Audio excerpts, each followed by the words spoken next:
السلام علیکم ورحمۃ اللہ وبرکاتہ۔ الحمد للہ نحمده ونستعینه ونستغفره ونؤمن به ونتوکل علیہ ونعوذ باللہ من شرور انفسنا ومن سیئات اعمالنا من يهده الله فلا مضل له ومن يضلله فلا هادي له ونشهد أن لا إله إلا الله وحده لا شريك له ونشهد أن محمدا عبده ورسوله أما بعد أعوذ بالله من الشيطان الرجيم بسم الله الرحمن الرحيم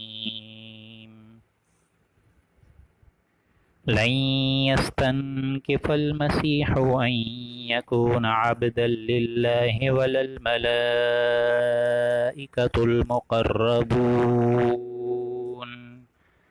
ومن يستنكف عن عبادته ويستكبر فسيحشرهم إليه جميعا فأما الذين آمنوا وعملوا الصالحات فيوفيهم أجورهم ويزيدهم من فضله وأما الذين استنكفوا واستكبروا فيعذبهم عذابا أليما ولا يجدون لهم من دون الله وليا ولا نصيرا يا أيها الناس قد جاءكم برهان من ربكم وأنزلنا إليكم نورا مبينا رب اشرح لي صدري ويسر لي أمري واحلل عقدة من لساني يفقهوا قولي اللهم إنك عفو كريم تحب العفو فاعف عنا اللهم لا تدع لنا في مقامنا هذا ذنبا إلا غفرته ولا هما إلا فرجته ولا ديما إلا قضيته ولا مريضا إلا شفيته ولا ميتا إلا رحمته برحمتك يا عزيز يا غفار آمین یا رب العالمین۔ سامعین محترم، کی ہم تلاوت کرنے جا رہے ہیں وہ اختتامی رکوع ہے اس عظیم الشان سورہ مبارک سورہ نساء کا، آخری رکوع 24واں رکوع، اور اس کی مناسبت سے آج کی انشاءاللہ نشست کے اختتام پہ سورہ نساء کا اللہ کے فضل و کرم اور اس کی ہدایت اور اسی کی نصیحت اور اسی کی وعظ کی مدد سے اللہ تعالیٰ نے ہمارا یہ چھٹا پارہ کے آغاز تو کرا دیا، لیکن اس کے ساتھ ساتھ سورہ نساء بھی اپنے اختتام پہ چلی گئی، جہاں پہ آپ لوگوں نے کافی اہم مضامین دیکھے۔ جو ابتدا ہوئی وہ ایک بنیادی معاشرے میں انسانی تمدن کی کیا جڑ ہے، اس کی کیا حیثیت ہے، اس کی کیا لیمیٹیشنز ہیں، اس کی کیا معاشرے میں کوئی اگر فساد ہو جائے تو اس کے کیا سد باب کے طریقے ہیں، اس کی کیا پھر پنشمنٹس ہوں گی اللہ کی طرف سے، ایک معاشرے میں سیکس ڈسپلن کس طرح قائم ہوگا، میاں بیوی کا رشتہ جو ہے وہ کس طریقے سے پروان چڑھے گا، میاں بیوی کے رشتے کے ساتھ ساتھ والدین کو کیسے بیلنس کرنا ہے، پھر اس کے ساتھ ساتھ میاں بیوی اور والدین کے رشتے کے بعد معاشرے میں جو کمزور طبقات ہیں جیسے کہ یتیم، مسکین، فقراء، پرسان حال جن کا کوئی نہیں ہے، ان کے حقوق اللہ سبحانہ و تعالیٰ نے واضح فرمائے۔ پھر اسی طریقے سے سورہ مبارک جب آگے چلی تو ایک بڑے معاشرے میں قانون کی اہمیت، اس کے بارے میں اللہ نے ہدایت سے ہم لوگ کو آراستہ کرا، اور آگے چلے تو منافقین کا ذکر ہوا، مومنین کا جب ذکر ہوا تو پوری شریعت جو ہے سورہ نساء میں اللہ نے سمیٹنے کی کوشش کری۔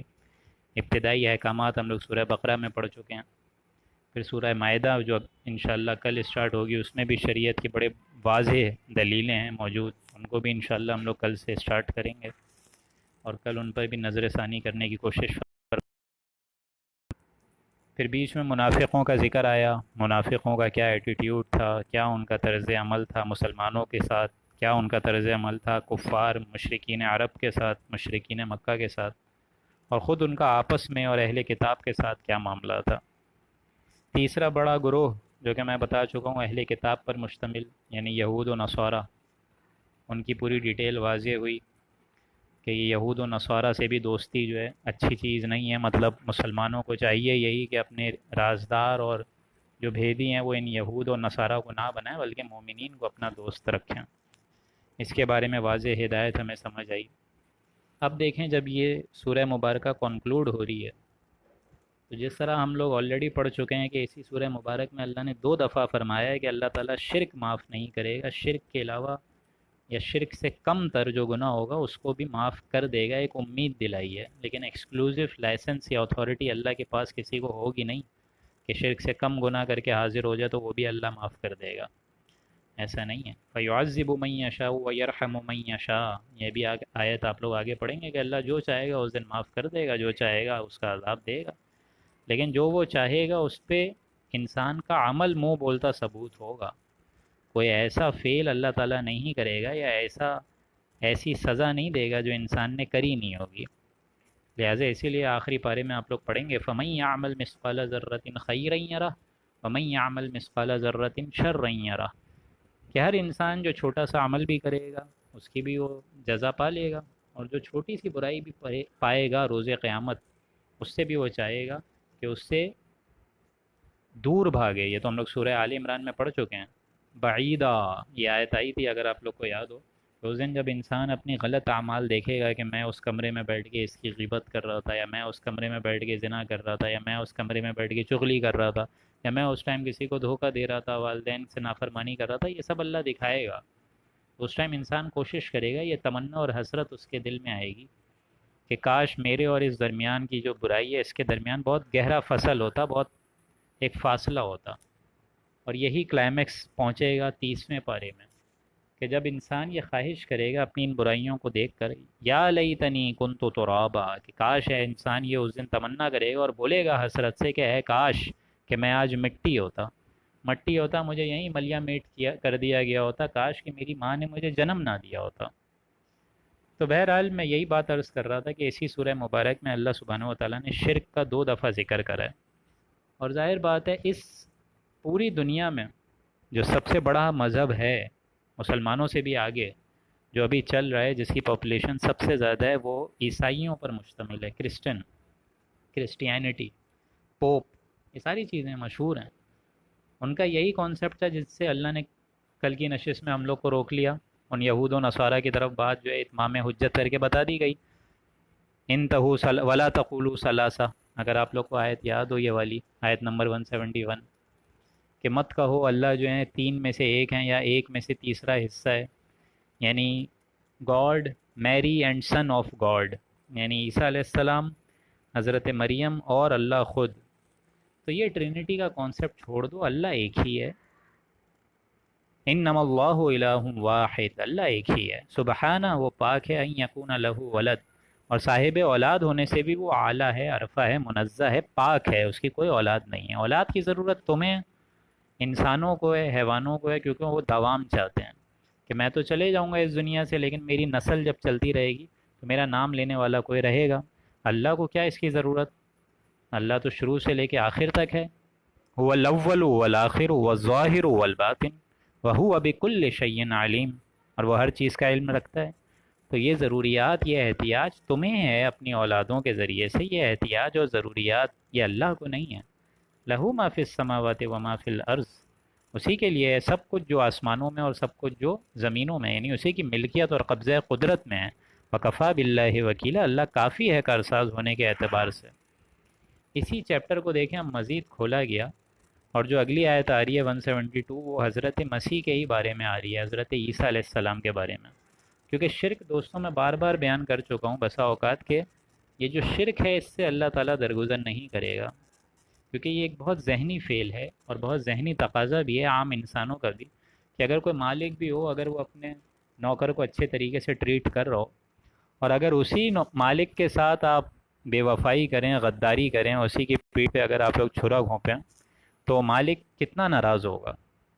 تو ایک اللہ جو ہم لوگ کو پال رہا ہے، ہم لوگ کو کھلا رہا ہے، ہم لوگ کو پہنا رہا ہے، ہم لوگ کے اندر ایک سانس کی رمق برقرار کر کے ہمارے اندر اس کے جو امتیازی فرق موجود رکھ کے اللہ تعالیٰ بیٹھا ہوا ہے اوپر، یہ ساری چیزیں اب موجود ہیں ہمارے اندر. اب اگر اسی چیزوں کی نافرمانی کر کے اللہ ہی کا مد مقابل کچھ ٹھہرا دیں ہم لوگ، معاذ اللہ ثم معاذ اللہ، تو یہ بہت بڑی ایک حماقت ہوگی ہمارے لیے. اور یہ ضروری نہیں ہے دوستوں کہ آپ لوگ جو ہے شرک مسلمان نہیں کرتا، یہ ضروری نہیں ہے، یہ بھی سمجھ لیجئے. ہمارا جو کانسیپٹ ہے شرک کا وہ صحیح نہیں ہے.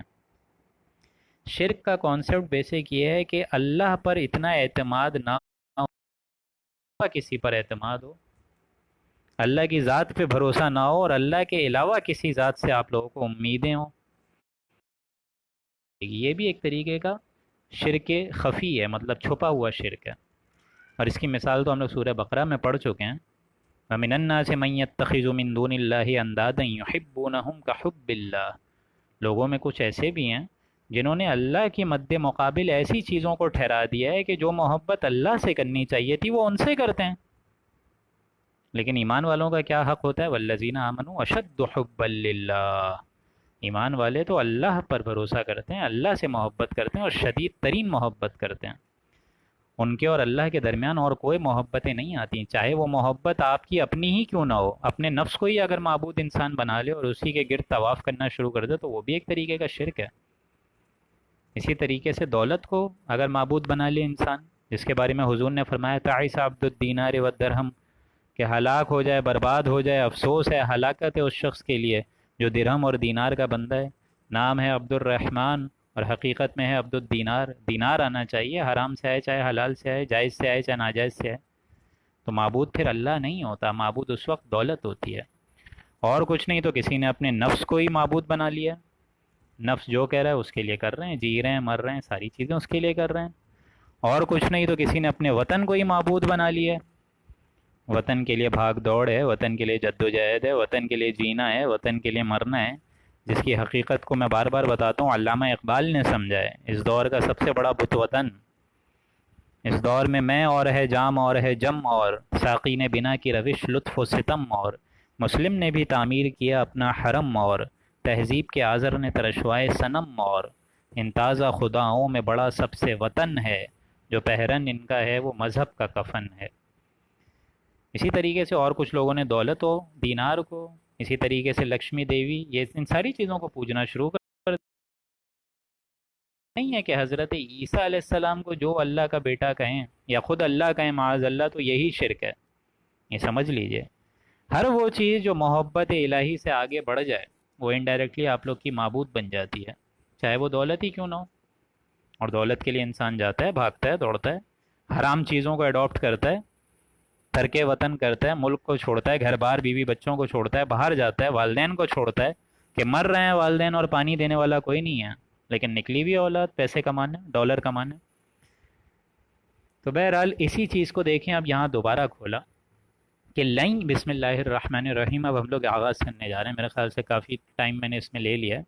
تو اب ہم لوگ آیت نمبر 172 سے دا لاسٹ رکوع اور سورہ نساء کا آغاز کرنے جا رہے ہیں.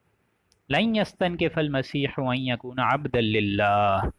حضرت مسیح کو تو اس میں کوئی عار ہے ہی نہیں کہ وہ اللہ کے بندے ہوں یا اللہ کے بندے بننے کو غلط سمجھیں. اس میں تو ان کے لیے بندے ان کے نزدیک، حضرت عیسیٰ علیہ السلام کے نزدیک، ان کو اللہ کے بندے کہنے پر تو اور فخر ہوگا، کوئی عار محسوس نہیں ہوگی، کوئی تنگی محسوس نہیں ہوگی. مسیح کو تو کوئی عار نہیں ہے حضرت عیسیٰ علیہ السلام کو کہ وہ اللہ کے بندے ہیں، بلکہ اسے تو اللہ کے بندے کہنے پر اور فخر محسوس ہوگا. لَن يَسْتَنْكِفَ الْمَسِيحُ. حضرت مسیح کو ہرگز یہ عار نہیں ہے ان یکون عبدا للہ، کہ وہ پہچانے جائیں عبدا للہ، اللہ کے فرما بردار بندے کی حیثیت سے، عبادت گزار بندے کی حیثیت سے. وَلَلْمَلَائِكَةُ الْمُقَرَّبُونَ. اور نہ مقرب فرشتوں کو یہ عار ہے، نہ وہ ملائکہ مقربین کو یہ عار ہیں. کسی کو عار نہیں ہے، سب بندے ہیں. میں، آپ، فرشتے، اسی طریقے سے بڑا سا بڑا پیغمبر، ہر کوئی اللہ کا بندہ ہے، اللہ کی مخلوق ہے. جب ہم بولتے ہیں اشہدو ان لا الہ الا اللہ اشہدو ان محمدًا عبدہ ورسولہ، حضور کی شان بھی رسول سے پہلے عبدہ ورسولہ، عبادت گزار بندے کی ہے. یہی بولتے ہیں نا ہم لوگ.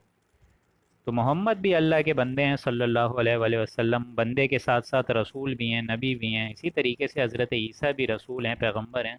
اور ملائکہ مقربین، اس میں کوئی آر نہیں ہے، کوئی ان کو شرم نہیں ہوتی کہ سارے کے سارے بندے ہیں. اللہ کی مخلوق ہم بھی ہیں، اللہ کی مخلوق وہ بھی ہیں، تو سب بندے ہی ہیں. اور یہی بندے اللہ کے آگے کھڑے ہوں گے روز محشر. اسی لیے فرمایا وَمَن يَسْتَنْكِفْ عَنْ عِبَادَتِهِ. اس آیت کو ذرا غور سے دل تھام کے سنیے گا.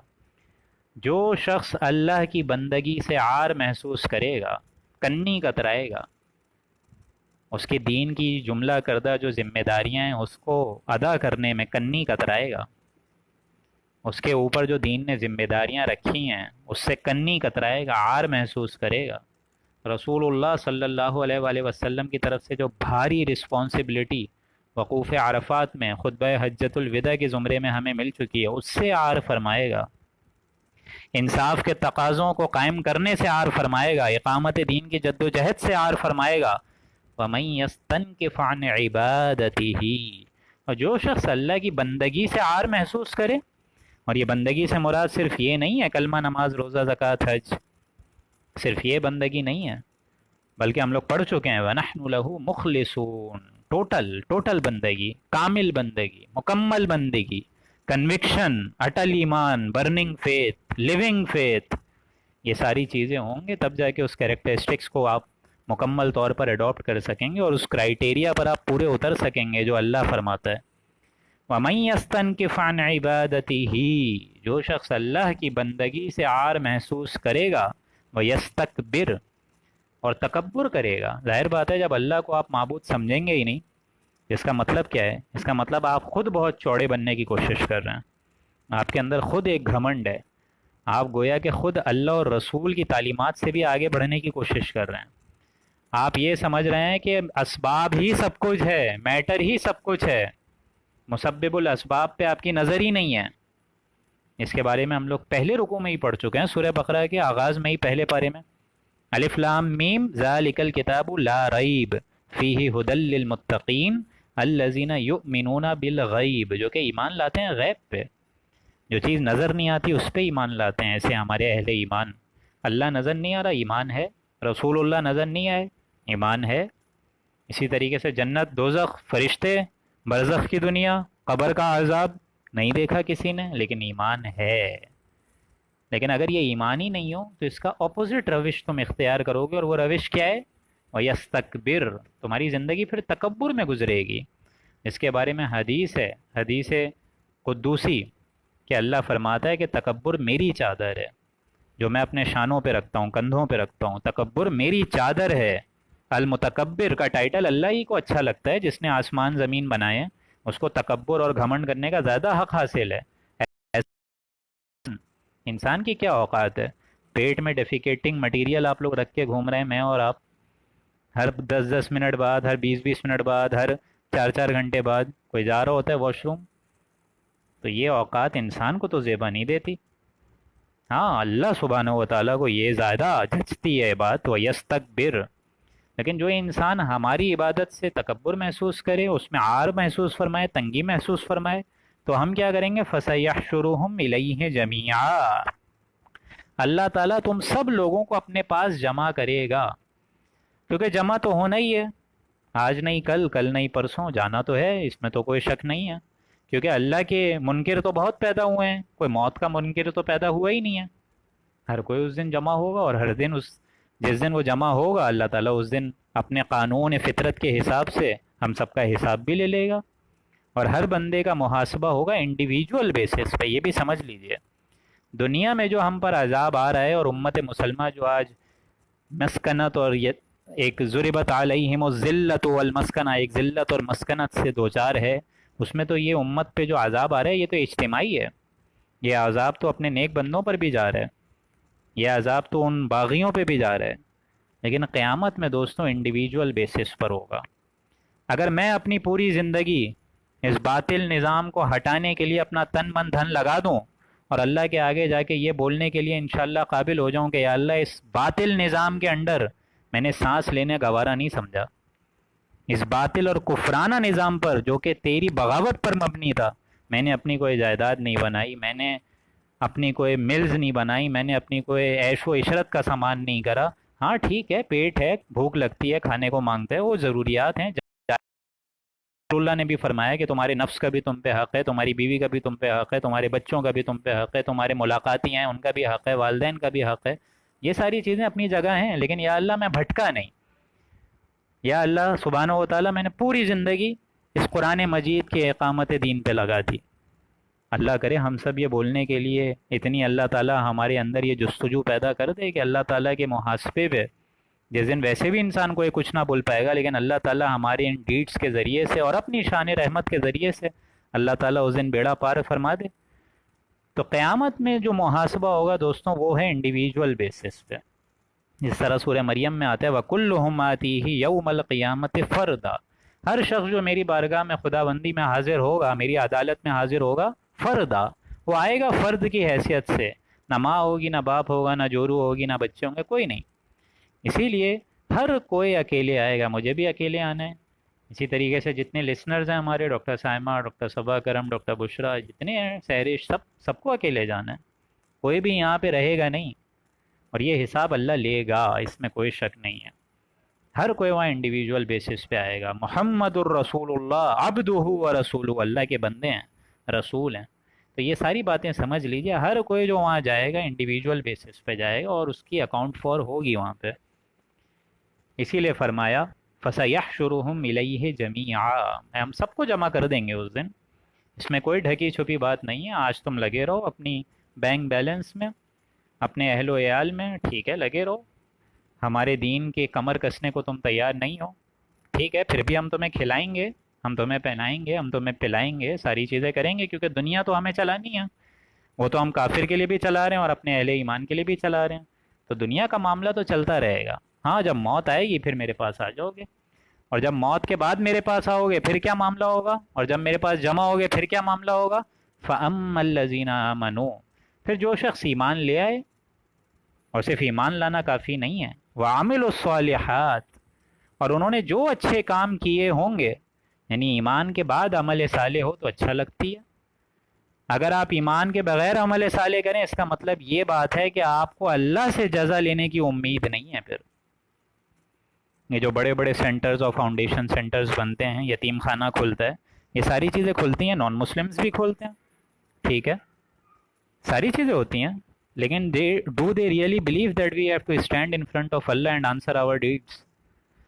اگر یہ معاملہ برائے جزا اور صرف رضائے رب اور صرف رضائے جوئی اللہ کی ذات سے وابستہ ہو، تب تو ٹھیک ہے، انسان عمل صالح بھی کرے، اس میں آگے سے آگے بڑھ جائے، لیکن اس میں ایمان لانا ضروری ہے۔ اس لیے پہلے فرمایا فَأَمَّا الَّذِينَ آمَنُوا، پھر جو لوگ ایمان لے آئے، اور ایمان یہ نہیں کہ اقرار باللسان، کہ صرف تم نے کلمہ پڑھ لیا، 6 کلمے تمہاری والدہ نے 6 سال میں رٹوا دیے تم کو، باپ جو ہے 7 سال کے بعد سختی کرنا شروع ہو گیا نماز پہ، یہ نہیں، یہ تو اسلام ہے، قانوناً مسلمان ہو گئے آپ لوگ۔ میں اور آپ، اللہ نے سب سے بڑا فضل فرمایا ہماری ذاتوں پر کہ ہمیں مسلمان گھرانے میں پیدا کر دیا۔ گاڈ فاربڈ اگر ہم لوگ کسی یہود یا عیسائی کے یہاں پیدا ہو جاتے پھر کیا ہوتا، سوچیں آپ لوگ۔ تو اللہ نے تو ایمان سے بھی پہلے اسلام کی نعمت سے ہم لوگ کو نواز دیا۔ ہاں لیکن ایمان ایک الگ شے ہے، وہ تمہیں ملے گی جد و جہد سے، محنت سے، اس کے لیے کمر کسو، اس کے لیے جد و جہد کرو، اس کے لیے تم لوگ کو قربانی دینی ہوگی۔ حق جو ہے آسانی سے آئے گا نہیں، اور باطل اپنا رستہ چھوڑے گا نہیں، اس کے لیے تمہیں جانیں دینی ہوں گی، ایثار کرنا ہوگا۔ رسول اللہ کیا کرتے رہے 12 برس، تکلیفیں جھیلی، پھر اس کے ساتھ ساتھ ایک جماعت بناتے گئے، اور پھر وہ جماعت جب قوت بن گئی تو باطل کے منہ پہ مارے کہ اس کا بھیجا نکال دیا۔ پھر تو ایمان لاؤ جیسا کہ ایمان لانے کا حق ہے، اور پھر عمل صالح کرو تو وہ چیز اچھی لگتی ہے۔ فَيُوَفِّيهِمْ أُجُورَهُمْ، تو ایسے لوگوں کو ہم ان کی جزا پوری دے دیں گے، پوری، ان کی کوئی حق تلفی نہیں ہوگی، بالکل بھی نہیں ہوگی۔ انہوں نے میرے راستے میں اپنی کمر کسی ہے، کوئی مذاق بات نہیں ہے، انہوں نے میرے راستے میں تکلیفیں برداشت کری ہیں۔ خود گھر سے تکالیف شروع ہو جاتی ہیں کہ تم مولوی بننے جا رہے ہو، تمہارے برائٹ کیریئرز کا کیا ہوگا، جاؤ تم اعلیٰ سے اعلیٰ گھر کرو، وہاں پہ انویسٹمنٹ کرو، وہاں پیسے لگاؤ، اپنے اہل و عیال کی فکر کرو۔ تم کیا اللہ کے دین کے لیے بھاگنے کے لیے تیار ہو گئے ہو؟ کچھ سیشنز سنے ہیں اور درس قرآن کے، اور یہ ہے کہ بس جذبہ ایسا بیدار ہو گیا کہ کچھ سمجھ ہی نہیں آ رہا۔ فَيُوَفِّيهِمْ أُجُورَهُمْ، ایسے لوگوں کو میں پورا پورا ثواب دوں گا، اجورہم پورا پورا دے دوں گا۔ تو انہوں نے میرے راستے کے لیے کرسی ہیں، تو اللہ تعالیٰ مجھے اور آپ کی بھی اس کی توفیق دے کہ even the last drop of our blood should be subserved in this religion, ان اقامت دین۔ فَيُوَفِّيهِمْ أُجُورَهُمْ، ایسے لوگوں کو میں ثواب پورا دے دوں گا۔ اور دیکھیں فَيُوَفِّيهِمْ، وفا سے یہ لفظ نکلا ہے، تو وفی جو میں بتا چکا ہوں کہ قادیانیوں نے اسی لفظ کو پورا کا پورا جمع کر کے ایک فتنہ گھیرا ہے کہ حضرت عیسیٰ علیہ السلام کو اللہ پورا لے کے نہیں گیا ہے بقول قادیانی، حالانکہ ایسا نہیں ہے، حضرت مسیح کو پورا پورا ہی اللہ لے کر گیا ہے آسمان میں، بتمام و کمال پورا متوفی صرف حضرت عیسیٰ علیہ السلام کا ہوا ہے۔ ہم جب مر جاتے ہیں تو ہمارا جسم یہیں رہ جاتا ہے، ہاں روح اللہ لے لیتا ہے، شعور اللہ لے لیتا ہے، لیکن جسم تو یہیں رہ جاتا ہے، میرا بھی یہیں رہے گا، آپ کا بھی یہیں رہے گا، پھر ہمارے اہل و عیال اس پہ مٹی ڈال رہے ہوں گے، تو جسم تو فانی ہے، ہاں نور ربانی جو تمہارے اندر ڈیوائن اسپارک ہے وہ واپس چلے جائے گا جہاں سے آیا تھا۔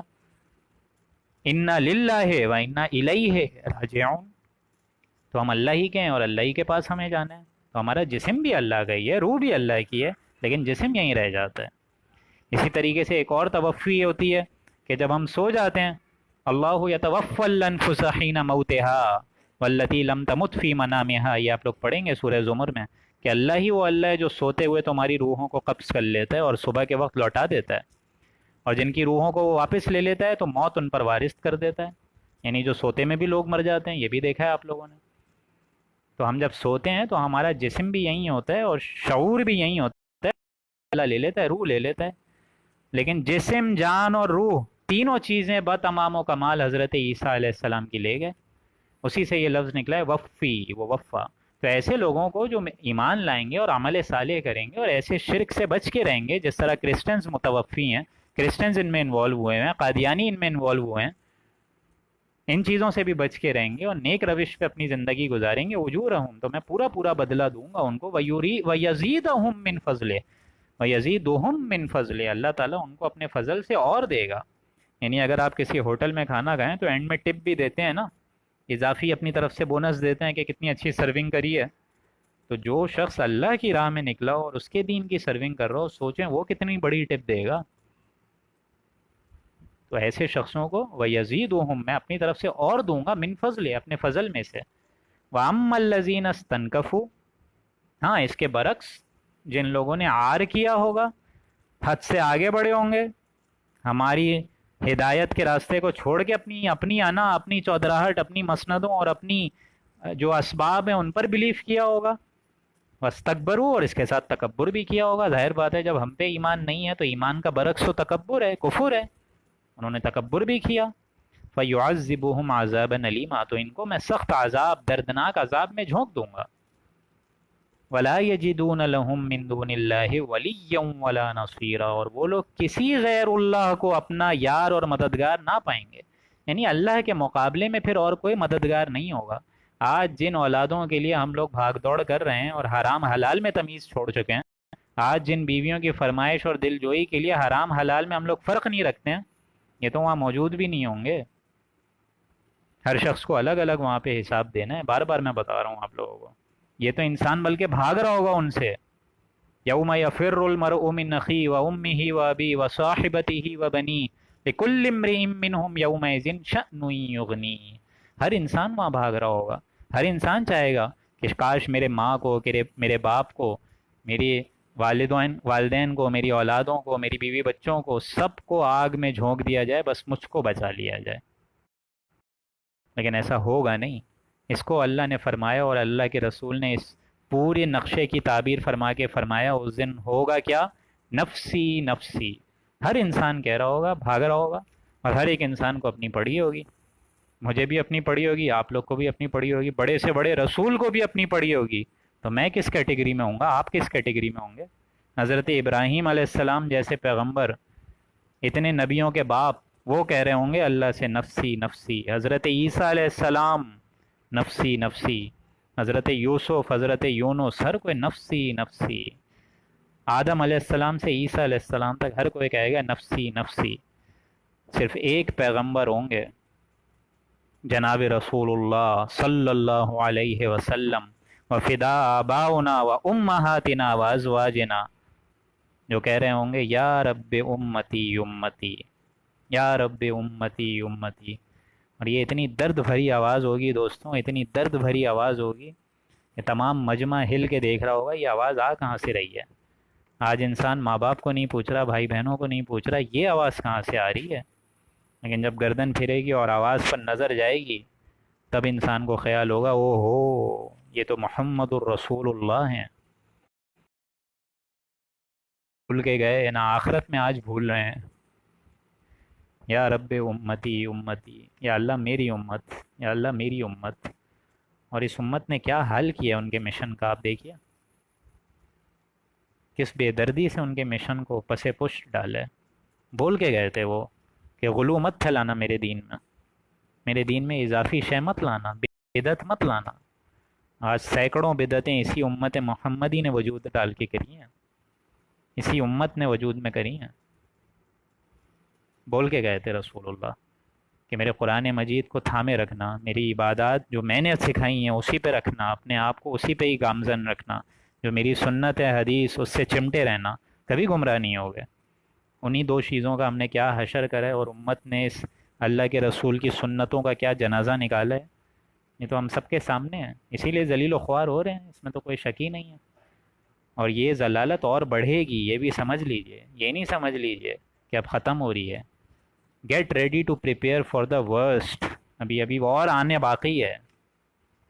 ولا یجدون لهم من دون اللہ ولیا ولا نصیرا، کسی غیر اللہ کو پھر اپنا حمایتی اور مددگار، اپنا دوست، اپنا پشت پناہ نہیں پاؤ گے اس روز۔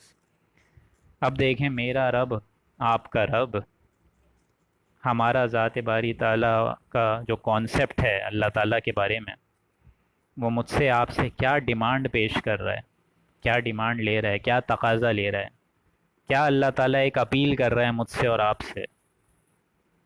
یا ایہا الناس، اے لوگوں، جب بھی میں نے آپ لوگ کو بتایا ناس کا لفظ آئے 2 منٹ کے لیے ہل جائے کریں کہ اللہ تعالیٰ مجھے اور آپ کے ایک ایک کے کندھوں کو جھنجھوڑ کے کہہ رہا ہے۔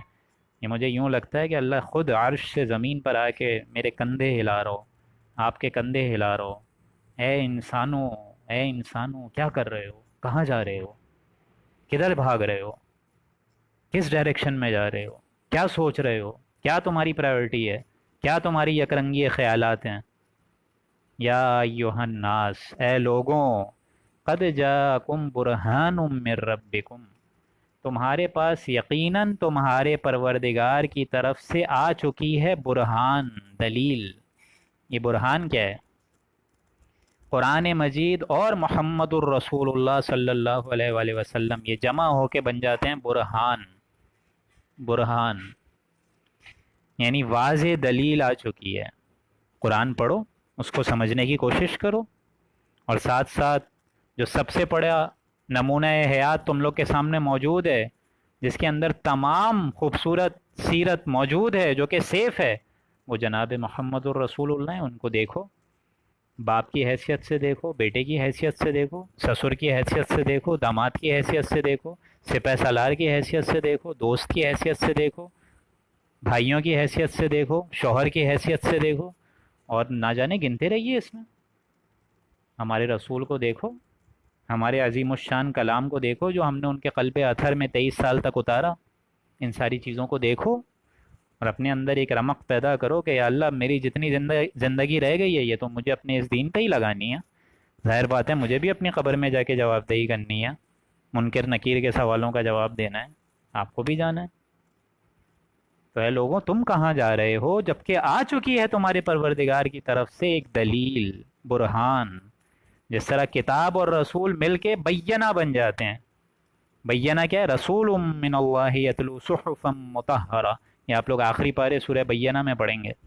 بینہ ہے اللہ کی کتاب اور اللہ کے رسول، جو کہ رسول آئے اور انہوں نے واضح کتاب سے آیتیں پڑھ پڑھ کے تم کو سنائیں، اور تمہارے اندر ہی جو ایمان تھا اس کو ایکٹیویٹ کرا، جو ڈورمنٹ تھا، سویا ہوا تھا، مرا ہوا تھا، اس پہ باطل کے غلبے تھے، اس پہ کفر کا غلبہ تھا، اس پہ گناہوں کی سرچمش تھی، ساری چیزیں تھیں، ہمارے پیغمبر نے آ کے ان کو دور کرا۔ برہان من ربکم، تمہارے پروردگار کی طرف سے آ چکی ہے یہ دلیل۔ اب جب قرآن مجید آ گیا ہے اور تمہارے اوپر ہم نے رسولوں کو بھیج دیا اتمام حجت کے لیے، تمہارے اندر ہم نے روح ربانی کا ایک وجود رکھا، اس سے بھی اوپر ہم نے تمہیں نیکی اور بدی کا ایک امتیازی فرق تمہارے اندر ودیت کیا، اور تمہارے اندر ہم نے نور ربانی ایک روح پھونکی، اور اس کے ساتھ ساتھ ہم نے تمہیں ان السمع والبصر والفؤاد کل اولئک عنہ مسئولا، تمہیں سماعت، بصارت، عقل بھی دی، تو ہم نے تو تمہارے لیے تمام ہدایت کے راستوں کو آسان کر دیا. Examination also became examination made easy, تو the examination much more became easy for you.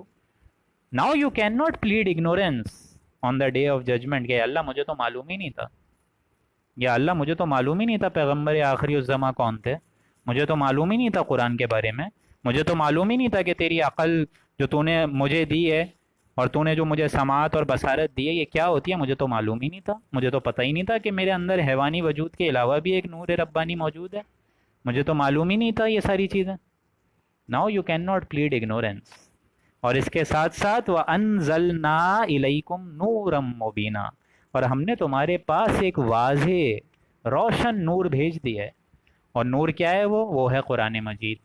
اس کو پڑھو جیسا کہ پڑھنے کا حق ہے، اس کو سمجھو جیسا کہ سمجھنے کا حق ہے، اس پر عمل کا حق، لانے کا حق ہے. تمہارے اندر معلوم ہوگا کہ ایک جذبات ہیں، ایک حرارت ہے، ایک ایمان ہے جو کہ ابلنے کو تیار ہے. تمہارے اندر ہے، ڈورمنٹ ہے، سویا ہوا ہے تمہارے اندر ہی. وہ جنس نہیں ایمان جسے لے آئیں دکان فلسفہ سے، ڈھونڈنے سے یہ ملے گی قاری کو قرآن کے سپاروں سے، یہ یہیں سے ملے گا اور کہیں سے نہیں ملے گا، کسی دکان سے جا کے نہیں ملے گا، کوئی ٹیچر آ کے نہیں سکھائے گا، میں بھی نہیں سکھاؤں گا. آپ کے اندر اگر نور ربانی کی ہدایت موجود ہے اور آپ کے اندر اس کو پانے کی ایک جستجو ہے، طلب ہے، تو اللہ راستے کھول دے گا. ایک قدم کے بعد آپ لوگ کا قدم 10 قدم اور آگے بھاگے گا. اور اگر آپ زندگی کفر میں گزارنا چاہیں، اللہ کی نافرمانی میں گزارنا چاہیں، تو اللہ تعالیٰ ادھر گامزن کر دے گا، ادھر ڈائریکٹ کر دے گا. اللہ زبردستی کسی کو ہدایت پہ لائے گا نہیں، اور زبردستی کسی کو گمراہ کرے گا نہیں. اور اگر آپ بیچ بیچ میں لٹکنا چاہیں تو لٹکے رہیے بیچ بیچ میں، اللہ زبردستی کسی کو ہدایت نہیں دے گا. اگر آپ دنیا بھی چاہتے ہیں اور آخرت بھی چاہتے ہیں، آخرت بھی پوری پوری چاہتے ہیں اور دنیا کے لیے بھی سیکریفائز کرنا نہیں چاہتے ہیں، کوئی مسئلہ نہیں، اسی میں انسان لگا رہتا ہے اور واقعتاً لگا رہتا ہے. اس کی مثال تو کھلے گی سورہ تکاثر میں، الہاکم التکاثر حتی زرتم المقابر. تمہیں غافل کیے رکھتی ہے یہ بہتات کی دنیا، اور مال آ جائے، چاہے اتنی دولت ہو جائے کہ نظر آ رہا ہو بڑے میاں کی ٹانگیں جو ہیں قبروں میں لٹکی ہوئی ہیں، لیکن اور ہوس اور حتی زرتم المقابر، یہاں تک کہ قبروں تک پہنچ جاتے ہو. یعنی یہ جو تمہاری ہوس کی بھوک ہے، اس کو مٹاتی اگر کوئی حیش ہے تو وہ قبر کی مٹی مٹاتی ہے اور کچھ نہیں مٹاتی. اسی لیے فرمایا فَأَمَّا الَّذِينَ آمَنُوا بِاللَّهِ، جو شخص ایمان لے آئے اللہ پر، اور ایمان لانے کے بعد یہ نہیں کہ بس ایمان لا کے چھوڑ دیا، نہیں، وَاعْتَصَمُوا بِهِ، اور انہوں نے اللہ کو مضبوطی سے پکڑ لیا، چمٹ گئے اللہ سے، کہ اللہ کے علاوہ ان کو کوئی محبوب نظر ہی نہیں آیا. لا محبوب الا اللہ، لا مطلوب الا اللہ، لا مقصود الا اللہ. کوئی محبوب، کوئی مطلوب، کوئی مقصود اللہ کے علاوہ ہونا ہی نہیں چاہیے. چمٹ گئے اللہ سے، اللہ کی ایک دم وہ جو رسی تھی قرآن مجید اس سے بھی چمٹ گئے، اور خود اللہ کی محبت سے چمٹ گئے. یعنی جو ان کو تکلیف آئی انہوں نے کبھی فکر کری نہیں، جو مصائب آئے ان کے درمیان حق کو غالب کرنے میں، انہوں نے اس کی کوئی فکر ہی نہیں کری، کیونکہ ان کو معلوم ہے کہ دنیا کی تکالیف تو عارضی ہے. ہم آج نہیں مرے کل مر جائیں گے، کل نہیں مرے پرسوں مر جائیں گے، مرنا تو ہے، جانا تو ہے. تو انہوں نے پھر اللہ کو اپنا امام سمجھا، اپنا ایمان کا تقاضا اللہ سے فلفل کرایا اور اللہ سے مضبوطی سے چمٹ گئے. اور چمٹنے کا ذریعہ کیا ہے؟ بِہِ، یہ قرآن مجید ہے اور کوئی نہیں ہے. اور کہیں آپ لوگ کو سکون بھی نہیں ملے گا، یہ بات اچھے طریقے سے سمجھ لیجئے. کتنے لوگ ایسے ہوتے ہیں جن کی تنخواہ کروڑوں کی ہے لیکن ڈپریشن میں سوسائڈ کر رہے ہیں، کیوں؟ کبھی سوچا آپ لوگوں نے؟ کتنے ہی لوگ ایسے ہیں جن کو ہر عیش و عشرت ملی ہے دنیا کی، اہل و عیال میں بھی اللہ نے ترقی دی ہے، لیکن پھر بھی سوسائڈ کرتے ہیں، کیوں؟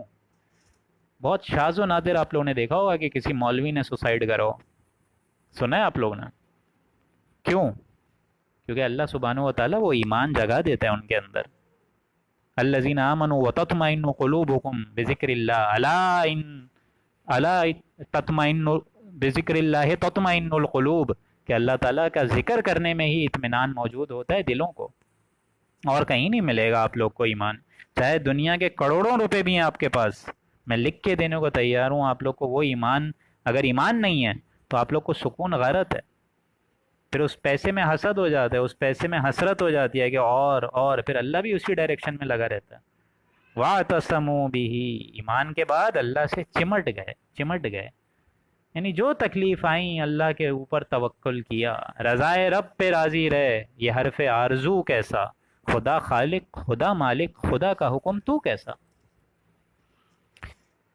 فَسَيُدْخِلُهُمْ فِي رَحْمَةٍ مِّنْهُ، تو ایسے لوگوں کو اللہ تعالیٰ اپنی رحمت میں داخل کر دے گا، یعنی اس کی رحمت کوئی ہلکی شے تو نہیں ہے، پوری انسانی وجود اور پوری دنیا کا جو وجود ہے وہ تو اس کی رحمت کا ایک سورس ہے، اس کی رحمت تو ایک سمندر کے ٹھاٹے مارتے ہوئے سمندر کے جوش کی طرح ابلنے کو ہے، ہر شے کو اللہ کی رحمت نے ڈھانپا ہوا ہے، تو ہم ان کو اپنی رحمت میں اس روز بھی ڈھانپ دیں گے جس روز تمام لوگ ہمارے سامنے برہانی حالت میں کھڑے ہوں گے، ننگے کھڑے ہوں گے اس روز، آپ کو پتہ ہے یہ بات، میں آپ ہم لوگ سارے کے سارے ننگے کھڑے ہوں گے۔ حضرت عائشہ نے رسول اللہ صلی اللہ علیہ وآلہ وسلم سے پوچھا کہ یا رسول اللہ جب سارے کے سارے ننگے کھڑے ہوں گے تو ان کو شرم نہیں آ رہی ہوگی ایک دوسرے کو دیکھ کے؟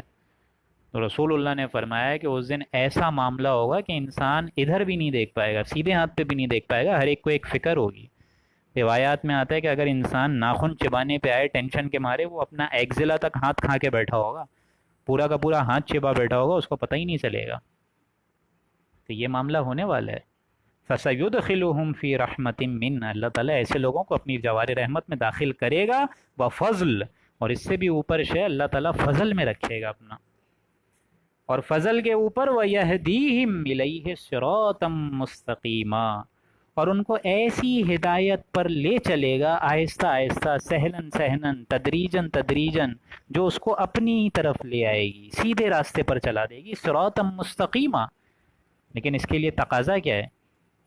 آج تہیہ کرو کہ پورے یکسو ہو کر اللہ سے چمٹنا ہے، آج تہیہ کرو کہ جتنی زندگی رہ گئی ہے جس کے بارے میں علم ہی نہیں ہے کہ کب ختم ہو جائے، آج تہیہ کرو کہ آگے پوری زندگی اللہ کو دینی ہے اور کسی کو نہیں دینی ہے، اس کے لیے تن من دھن سب لگا دو، آج لگا دو اور اللہ کی بارگاہ عدالت میں کھڑے ہو جاؤ اس کے حصول کے لیے، اس کی جزا کے لیے، پورے یکسو ہو کر۔ یہ 90-10% نہیں، آنا ہے میرے پاس سو پورے آنا ہوگا، ایسے نہیں چلے گا معاملہ۔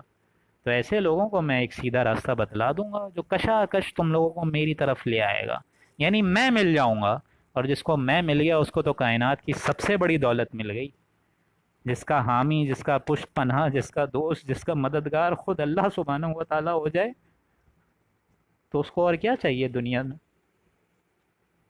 اللہ تعالیٰ سے دعا ہے کہ اللہ تعالیٰ اسی سے چمٹنے کی توفیق عطا فرمائے، اللہ تعالیٰ سے دعا ہے کہ اللہ تعالیٰ کسی اور کی محبت ہمارے دلوں میں نہ ڈالے سوائے اپنی محبت کے، اور کسی اور کی ملاقات سے اتنا شوق نہ ہو جتنا اللہ کی ملاقات سے ہو جائے۔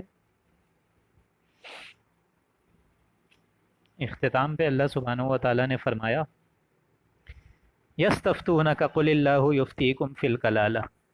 اب دیکھیں ایک اور آیت جو رہ گئی تھی، آیت نمبر 176، اس کو یہاں پہ کھول دیا گیا کہ اگر آپ لوگ کو یاد ہو، جو کہ میں نے پہلے ابتدائی نشست میں آپ لوگ کو بتایا تھا، رکو نمبر 2 میں یہ معاملہ پورا چلا تھا، اگر آپ لوگ کو یاد ہو، قانون وراثت کے بارے میں اللہ نے جو پوری تقسیم سکھائی گئی تھی، تو اس میں ایک معاملہ چلا تھا کلالہ کا۔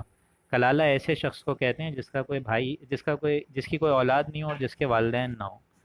تو اس ٹائم یہ معاملہ چلا تھا کہ جو اخیافی بہن بھائی ہوتے ہیں، آپ لوگ کو آئی ایم شیور اخیافی اور اللاتی اور حقیقی بھائی بہنوں کا فرق میں نے وہاں پہ واضح کرا تھا، اگر آپ لوگ کو یاد ہو تو وہاں یہ بات کھل گئی تھی کہ وہاں جو حکم تھا دوسرے رکوع میں وہ تھا اخیافی بھائی بہنوں پہ، یعنی اخیافی سوتیلا، عرب کے ہاں وہ کہلاتا تھا اخیافی، جس کی ماں ایک ہو لیکن باپ اور ہوں۔ ایک شخص کی اولاد تھی، اب فرض کریں وہ فوت ہو گیا، وہ شخص فوت ہو گیا، بیوی نے دوسری شادی کر لی، پھر دوسرے شوہر سے بھی اس کو اولاد ہو گئی، تو ماں تو ایک ہی ہے لیکن اولاد دو باپ کے ذریعے سے، تو ماں ایک ہو لیکن باپ دو ہوں، اس کو کہتے ہیں اخیافی۔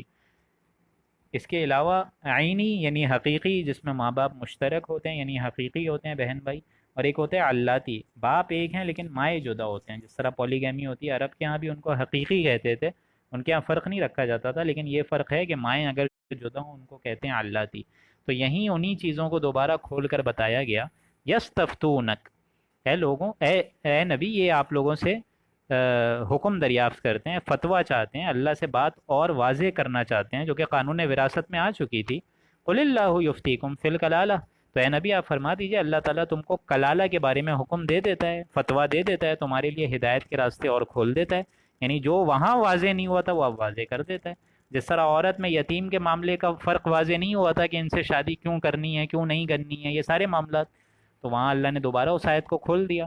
تو یہاں دیکھیں کلالہ کے معاملے کو دوبارہ کھولا، قل اللہ یفتیکم فی الکلالہ، اللہ تعالیٰ تمہارے لیے کلالہ کے بارے میں اب حکم دوبارہ دے رہے ہیں، اور ہلاک لیس لہ ولد، کہ اگر کوئی شخص مر جائے جس کی اولاد نہ ہو اور نہ ماں باپ ہوں، لہو ولد ولہ اختن، نہ اس کی اولاد ہو نہ ماں باپ ہوں، لیکن اختن اس کے ایک یعنی عینی یا اللہ بہن ہو تو اس کے تمام ترکے کا نصف، آدھا، نصف ما ترک، وہ اس کو مل جائے گا، یعنی اس کی چھوڑی ہوئی پوری دولت میں سے جو آدھا حصہ نصف ہے وہ اس کو دے دیا جائے گا۔ اگر کوئی مر گیا ہے جس کی اولاد نہیں ہے اور ظاہر بات ہے ماں باپ بھی نہیں ہے تو یہ ایسا شخص تو کلالہ ہے، لیکن اگر اس کی ایک بہن ہو تو اس کو آدھا مل جائے گا، ایک عینی یا اللہ بہن ہو تو اس کو آدھا مل جائے گا، ترکے کا چھوٹا ہوئے میں سے 50% مل جائے گا۔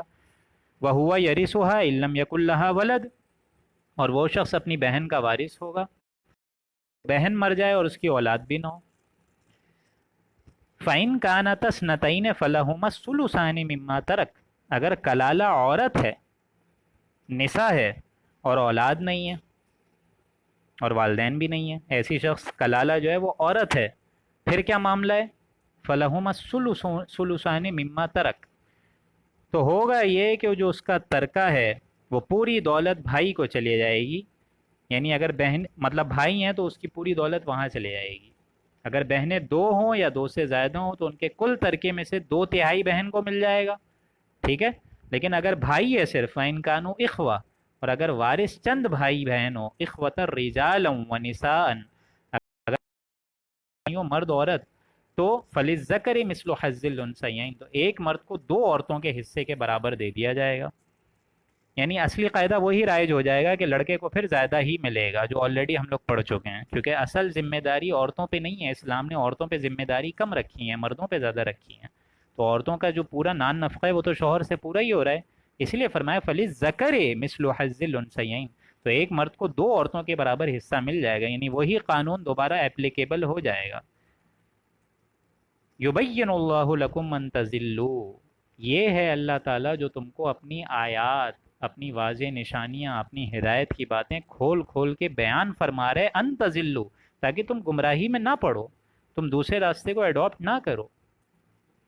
اور آخری آیت کنکلوڈنگ سورہ نساء کی، واللہ بکل شیء علیم، اور اللہ تعالیٰ ہر چیز کو خوب جانتا ہے اور خوب علم رکھتا ہے، یعنی اگر اس وراثت قانون میں بھی تم 2 نمبریاں کرو گے تو اللہ تعالیٰ کو اس کا علم ہے، اللہ معلوم کرتا ہے اس کے بارے میں۔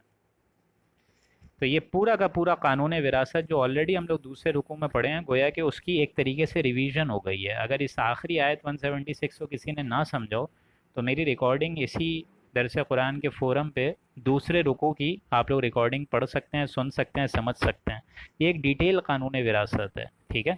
اور دوسری بات یہ کہ آپ لوگ کے کچھ سوالات بھی ہوتے ہیں سیشنز کے اینڈ پہ، جس کے لیے میں چاہتا ہوں کہ بات واضح کر دوں، لیکن ایک بات دوستوں یہ یاد رکھیے گا آپ لوگ کہ دیکھیں جس طرح ڈاکٹری میں دوستوں کوئی میڈیسن کا شعبہ ہوتا ہے، کوئی انجینئرنگ کا شعبہ اس کا شعبہ ہوتا ہے، ریمیٹولوجی کا، کچھ ریڈیولوجی کا، یہ سارے شعبات ہوتے ہیں، کوئی ایکیڈمک سیشنز کو ڈیل کرتا ہے، کوئی بی ایس سائنسز کو ڈیل کرتا ہے، کوئی ڈی پی ٹی سائنسز کو ڈیل کرتا ہے، اسی طریقے سے الگ الگ شعبات ہوتے ہیں، کچھ بیسک سائنسز الگ ہوتی ہیں، کچھ سرجری کی فیلڈز الگ ہوتی ہیں، پھر سرجری کی سب فیلڈز ہوتی ہیں، اسی طریقے سے یہ معاملہ چلتا ہے علماء میں بھی، یہ بھی سمجھ لیجئے۔ میں تو خیر عالم ہی نہیں ہوں سرے سے، مجھے تو سرے سے پتہ ہی نہیں ہے عالم کا معیار، یہ ساری ایک الگ چیز ہے، الگ بحث ہے، کسی اور دن اس پہ ڈسکشن ہوگی، لیکن اصل بات میں یہ بتا رہا تھا کہ آپ کے اندر، ہمارے اندر اللہ نے جتنا پوٹینشیل رکھا ہے اس کو کونے کھدڑوں سے نکال نکال کر پیش کر دیا کریں، تاکہ آپ کی ذات سے کسی کا بھلا ہو جائے، اس سے آپ کی بھی لرننگ ہو جائے گی، ہماری بھی ہو جائے گی۔ لیکن اصل بات یہ ہے جو میں اب کرنے جا رہا ہوں کہ جس طرح ڈاکٹری انجینئرنگ میں بھی شعبات ہوتے ہیں، ڈویژنز ہوتی ہیں، سب ڈویژنز ہوتی ہیں، اسی طرح عالم کے پروفیشن میں بھی ڈویژنز ہوتی ہیں۔ کچھ لوگ تاریخ کے معاملے میں کہ جنگ احد کب ہوئی، جنگ بدر کب ہوئی، اس میں کفار کا غلبہ کتنا تھا، مسلمانوں کے کتنے افراد تھے، یہ ساری چیزوں پہ ان کی گہری نگاہ ہوتی ہے جو کہ مفسر کہلاتے ہیں۔ پھر اسی طریقے سے آگے چلیں آپ لوگ، تو کچھ لوگ ہوتے ہیں تبلیغی جماعت والے جو کہ آگے دین پہنچانے کی خدمت کوشش اپنے اوپر سر پر ڈالتے ہیں اور اپنی ذمہ داریوں کو نبھاتے ہیں۔ اسی طریقے سے ایک اور عالم کی فیلڈ ہوتی ہے مفتی، فتویٰ دینے والا، اور وہ فتویٰ دیتا ہے قرآن اور حدیث کی روشنی سے، ٹھیک ہے۔ اور ایک کچھ لوگ ہوتے ہیں مفسر کے ساتھ ساتھ داعی، اللہ کی طرف بلانے والے، قرآن مجید کے ذریعے، ہدایت کے ذریعے کھولتے ہیں، حضور کی حدیثوں کو آگے بیان کر کے راستے کھولتے ہیں۔ تو یہ بات اچھے طریقے سے سمجھ لیجئے کہ جو آپ لوگ کے سوالات ہوتے ہیں نا قرآن مجید کی روشنی میں، کوشش کیا کریں ان سے زیادہ، مجھ سے بھی زیادہ علم جن کے پاس ہو، میرے پاس تو خیر کوئی علم ہے ہی نہیں، جو مفتی حضرات ہوں ان کے پاس آپ لوگ جائیں، ان سے رابطہ کریں۔ جامع بنوریا ٹاؤن ہے، اس کے علاوہ جامعۃ الرشید ہے، اور الہدا سینٹر ہے، یہ ساری جگہوں پہ آپ لوگ کو اچھے اچھے قابل مفتی مل جائیں گے۔